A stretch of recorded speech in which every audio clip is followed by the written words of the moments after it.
I'm going to be breaking down how I use the switch stick and how I can help you guys get better with the switch stick, creating more turnovers, getting more stops, and ultimately winning more games because of the switch stick. Let's get into it now. As you see right here, this is a gauntlet gameplay versus Madden Rocks. He is a sweat. We're going to be in the 2-3 Sam on defense. Once more, I've been running this dollar. If you haven't seen my last breakdown, go ahead and watch it. I break down how I run it, why I run it, my ideology around it. But yeah, we're going to be breaking down the switch stick in this dime 2-3 or the Sam 2-3 dollar, whatever you want to call it. It's practically the same thing. Make sure I have my epic pen right here so I could show you what I'm looking at, where you guys could see what I'm looking at and all that good stuff. So here we go.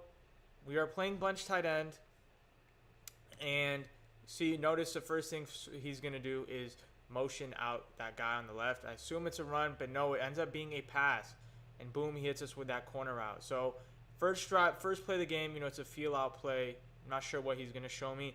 After that, I'm like, okay, maybe I'm going to have to run a little bit of cover 2 this game. He hits me with the corner out. My first thought is run a cover 2 right here. That way I'm able to kind of cut it off and maybe switch stick to it. But once more, we are in this dime defense. I'm going to show you how to use the switch stick, how you could base your defense around it. So right here, we're going to get a little pressure. He actually ends up rolling out. And you see right here, we did use the switch stick. He kind of got flustered by the pressure. But notice I'm on Derwin James right here. I kind of run at the line to get a little bit of pressure. And then what we're going to be able to do is switch stick to this guy right here.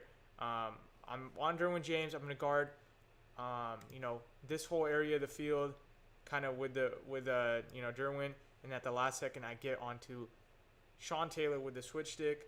I'm gonna show you guys once more. He actually ends up just calling the not the best of plays. He just kind of quick hikes, but boom, I kind of guard this like whole little flat area, leaving this guy open on purpose, knowing I'm gonna click on to this this deep half to guard, this area of the field right here, this kind of area right here. So we'll let it play out real quick.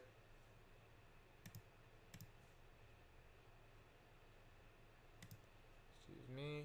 Boom. And like I said, the pressure was too much for him, but boom, you see us onto that guy. That's kind of how you want to play defense in this game. You want to guard the underneath.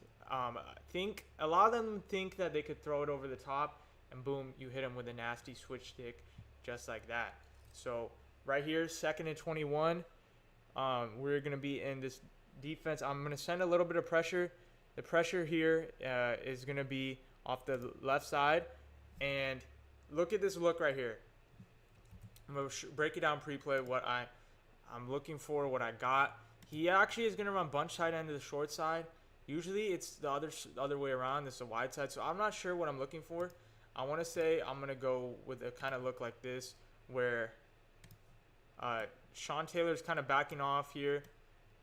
Christian Gonzalez is backing off in this area right here.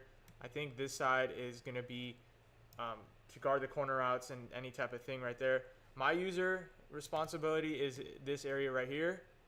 This little box, I guess you could say. And then I guess maybe a little bit to where the Seahawks logo is. I guess like right here. And then this side of the field, I got Kraus over here. I got NTL over here. And then I think I got a little vert hook action going right here. So like let's just say any type of drag or tight end corner route will be picked up by the slot corner. So you see right here, this whole middle of the field is mine pretty much. And then I'll let the routes cross over to these zones on this left side right here. And just pay attention what I do with Sean Taylor right here. This is the main guy you want to pay attention to, is Sean Taylor. Just pay attention to this area of the field, what I do with that on this play.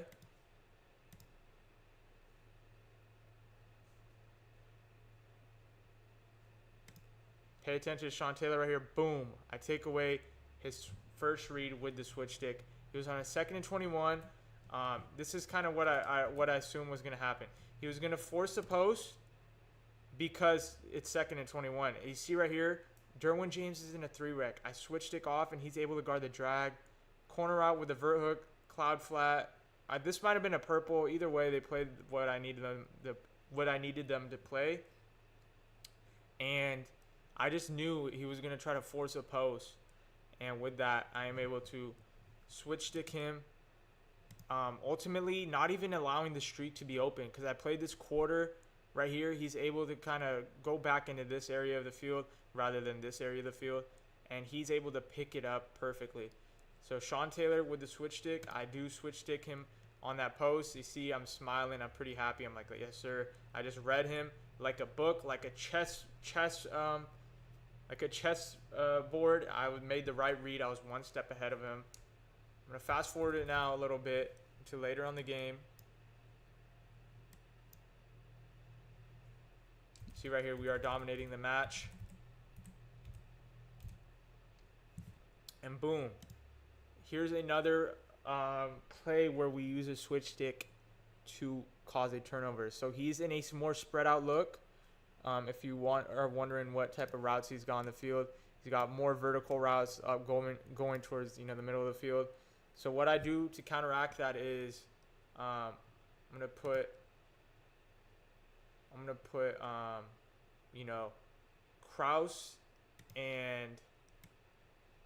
Kraus and Sean Taylor in this middle quadrant of the field right here to guard these vertical routes. I just knew it was going to be verticals. He's quick hiking me. He's calling stock plays. You got to kind of pick up on your opponent's tendencies. What I actually do here, I want to say, is I man up Derwin to this route right here. So with that, I know this route is going to be guarded by Derwin. And I know I could take a risk with Paul Kraus. He's supposed to be in this area of the field, but I see this route going up here. I know I have NTL in like a cloud, so he's gonna play like this area of the field, but he won't go back. And my two options right here is I could switch stick onto NTL, or I could switch stick onto Paul Kraus, which I'm going to switch stick on to Paul Kraus right here, and I'm going to try to take away this route because I know this guy's guarding him. I could take the risk, and I know this side of the field he's not even looking towards because it's so highly congested. I have a free runner coming in right here. You see right here, I'm sending for, and my user is right here, kind of guarding this running back or maybe kind of drifting up into this area of the field. So that's what I'm looking for right here. And we're gonna let the play out. So boom, I actually end up having a vert hook right here. Nonetheless, he's able to guard this running back route and then kind of this route as well. And you can see right here, I take advantage of the switch stick. This guy's open, but since he's in the middle of the field, since I'm getting pressure, since this post might be guarded by Sean Taylor, this guy is probably the primary read up into this area of the field. We take advantage of that and we switch stick him. I told him nope, he's not having that. That's easy reads for me, and we end up taking it for 6 with Paul Kraus. 21 points in the first quarter versus a pretty good player. That's how you use the switch stick in Madden 25 to get stops like that, to read your opponent, to be one step ahead at all times. You got to know the plays that are coming. You got to have quick fingers and recognition. And it doesn't even matter what defense that you run. It doesn't have to be meta, guys. You can run whatever you want to run as long as you know what plays are coming. That's the whole idea of Madden nowadays, predicting each other's plays and making the right adjustments and having the proper stick work to get the job done. See right there, I knew the play he was going to call. I took the risk, and it paid off in our favor. We get the stop. We get the pick six. Ultimately, we get the win in the gauntlet and go 10-0 and get our Christian Gonzalez. Hopefully you learned a thing or two.